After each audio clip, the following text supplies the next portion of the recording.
Picture a farm that has been growing food continuously for 300 years. Same soil, same plots, same land that great-great-great-grandparents first turned over with hand tools in the early 1700s. No synthetic fertilizer has ever touched it. No bag of replacement nutrients has ever been ripped open over those beds. No chemical company has ever had a single customer on that property. And yet the soil today is darker, richer, and more productive than it was when the first seeds went in 3 centuries ago. This is not a hypothetical. This is Lancaster County, Pennsylvania. This is Holmes County, Ohio. This is the lived, documented, verifiable reality of Amish farming communities across the eastern United States. The same soil producing more food per acre today than it did 100 years ago, without a single purchased input beyond seed. Now think about your own garden. How much did you spend on soil amendments last spring? Bags of fertilizer, bags of compost, bags of soil conditioner with ingredient lists that read like a chemistry exam. And when you come back next spring, the soil needs it all again. Every year. The same purchase, the same bags, the same cycle. The fertility never builds, it never compounds, it just gets consumed and replaced and consumed again. That is not a coincidence. That is a business model, and it is a business model that was deliberately constructed 159 years ago on the grave of a farming system so effective, so self-sustaining, and so threatening to the emerging agricultural industry that it had to be dismantled before it spread. The Amish never abandoned that system, and what is growing in their soil right now is the proof that they were right all along. In 1867, the United States government made a decision that would quietly reshape every backyard garden in America for the next century and a half. The Morrill Act of 1862 had established a network of land-grant colleges across the country, institutions with a specific mandate: apply science to agriculture and teach the results to American farmers. By 1867, those institutions were fully operational, staffed, and looking for a scientific framework to build their teaching around. They found one that had been published in Germany in 1840 by a chemist named Justus von Liebig. His theory was elegant, teachable, and commercially convenient. Plants need minerals. Supply the minerals through purchased inputs, repeat every season. The land-grant colleges adopted it wholesale, trained a generation of extension officers on it, and those extension officers fanned out across rural America teaching the same message to every farmer who would listen.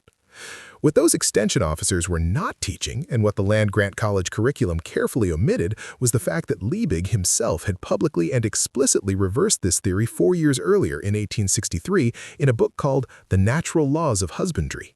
In that book, Liebig stated plainly that soil fertility could not be maintained by mineral inputs alone, that returning organic matter to the land was not optional but essential, that any farming system which removed nutrients from the soil without replacing them through biological processes was drawing down a bank account that would eventually empty. He was not vague about it. He was not hedging. He spent an entire book dismantling the theory that had made him famous. Nobody in the land-grant college network mentioned this. The fertilizer industry, which had been built on the back of Liebig's 1840 theory, was not going to fund institutions that taught its replacement. The curriculum stayed, the recantation disappeared. And in 1867, while Amish farmers in Lancaster County continued doing exactly what Liebig had belatedly recommended, the official scientific establishment of the United States locked an entire generation of American farmers into a dependency model that has not loosened its grip in the 159 years since. To understand what the Amish preserved and what everyone else lost, you need to go back much further than 1867. You need to go back 2,400 years. In the 4th century BC, the Chinese philosopher Shen Nong, whose name translates literally as the divine farmer, described a method of agriculture so complete in its logic that historians of soil science still reference it today. The principle was simple: nothing leaves the system.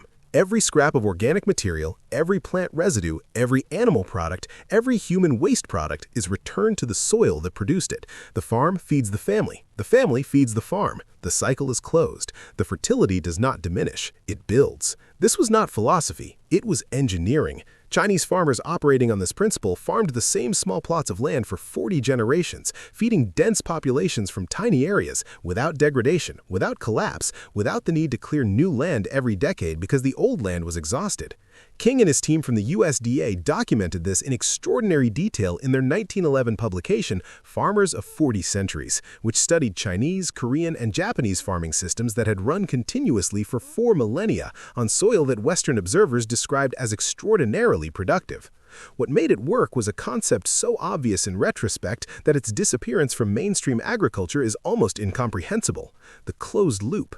Every calorie of food that left the farm was balanced by an equivalent return of organic material. No net extraction, no net depletion. The soil bank account was perpetually balanced.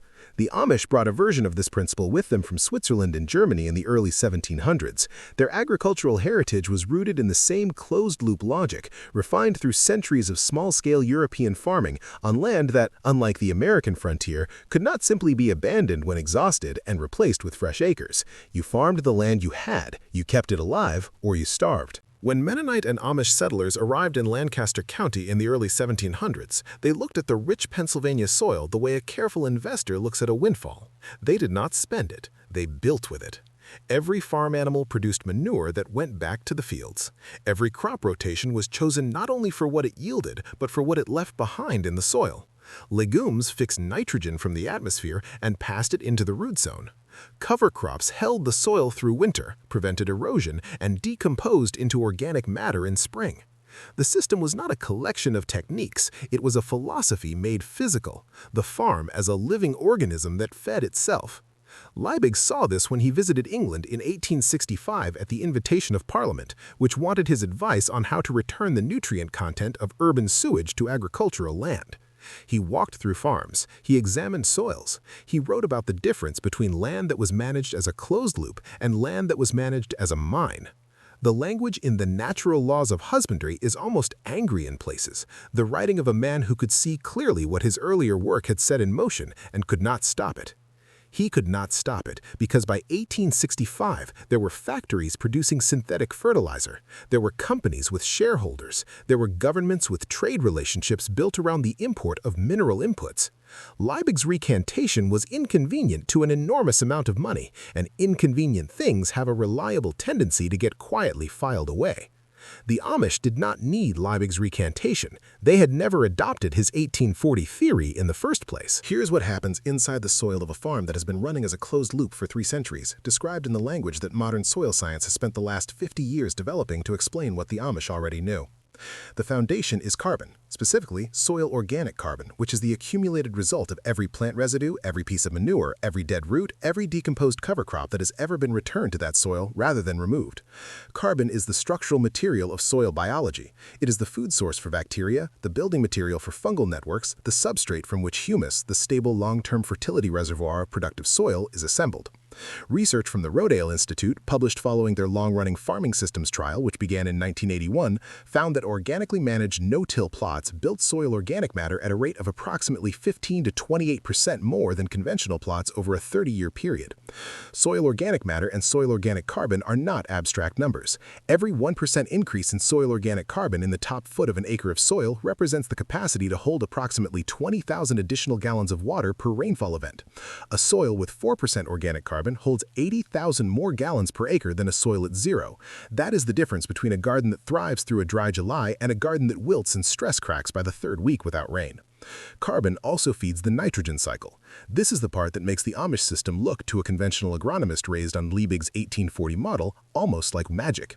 In a closed-loop farm, nitrogen does not come from a back. It comes from the air, fixed by bacteria living in nodules on the roots of leguminous plants, and it comes from the slow mineralization of organic matter by soil microorganisms.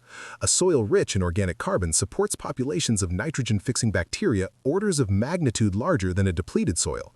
Those bacteria are fixing atmospheric nitrogen continuously. They are running a free fertilizer factory in every cubic inch of biologically active soil around the clock without any input, invoice, or delivery truck. Professor David Montgomery at the University of Washington, whose research on soil health and regenerative agriculture has been published extensively in peer-reviewed literature, describes the conventional fertilizer model as charging rent on a service that the soil would provide for free if it were managed correctly.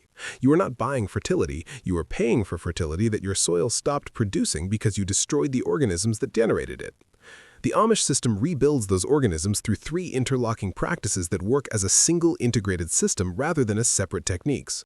The first is animal integration. Every traditional Amish farm keeps animals, and every animal on the farm is producing manure that goes directly back onto the growing land. Manure is not simply a fertilizer, it is a biological package. Fresh manure introduces hundreds of bacterial species, fungal spores, and partially digested organic compounds that feed soil organisms at multiple levels simultaneously. Research from Pennsylvania State University has found that soils receiving regular manure applications over multi-decade periods showed microbial biomass levels 3 to 4 times higher than chemically fertilized control soils, with corresponding improvements in nutrient cycling efficiency and disease suppression. The second practice is continuous soil cover. Bare soil is biologically dying soil. Ultraviolet radiation sterilizes the surface layer. Raindrops compact the exposed surface, sealing it against air and water infiltration. Temperature swings between day and night stress surface organisms into dormancy. The Amish solution is to never leave soil bare. Cover crops go in immediately after harvest. Mulch covers any bed that is between plantings. The surface is always protected, always biological, always actively building. The third practice is diversity. A traditional Amish kitchen garden grows dozens of species in close proximity, rotating through beds on schedules that balance heavy feeders, light feeders, and soil builders in sequences that prevent any single nutrient from being drawn down faster than it can be replenished. This is not accidental diversity, it is designed diversity, refined through generations of observation on the same plots, producing a rotation logic so well calibrated to specific soils that modern agronomists studying Amish farming practices have described the results as exceeding what precision agriculture technology can currently replicate. The combination of these three practices creates a compounding effect. Year 1, the soil improves slightly. Year 10, the improvement is dramatic. Year 100, the soil is producing food from biology alone with no purchased inputs.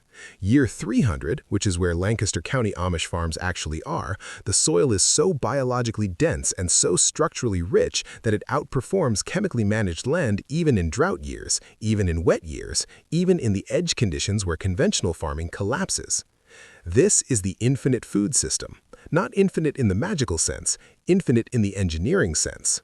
A closed loop has no endpoint. A system that returns everything it takes has no depletion curve. It runs indefinitely. It ran for 2,400 years in China. It has run for 300 years in Lancaster County. It was banned in 1867, not by law, but by curriculum, by funding, by the deliberate exclusion of its principles from every official agricultural institution in the country, and it has been quietly running anyway in the communities that never trusted those institutions in the first place. Here is how to start building this system in your own garden this season. You're not going to complete it this year. A 3-century system does not replicate in one growing season. But you can start the compounding process today, and in 3 years, your soil will be measurably, visibly, fundamentally different from what it is right now. Step 1. Stop removing organic material from your growing space. Every leaf you rake off a garden bed and throw away is a withdrawal from the soil bank account. Every plant stem you pull and bag is a withdrawal. Stop! Chop spent plant material and leave it on the surface. Pull it aside to plant through if needed, but keep it on the bed. Let it decompose where it fell. This single change, done consistently, will begin building organic carbon in your surface layer within a single season. Step 2. Add one animal product to your soil cycle. You do not need livestock to approximate this. A single backyard chicken, even kept in a small movable pen, produces enough manure to meaningfully inoculate a 500-square-foot garden with the biology that closed-loop farms have been building for generations.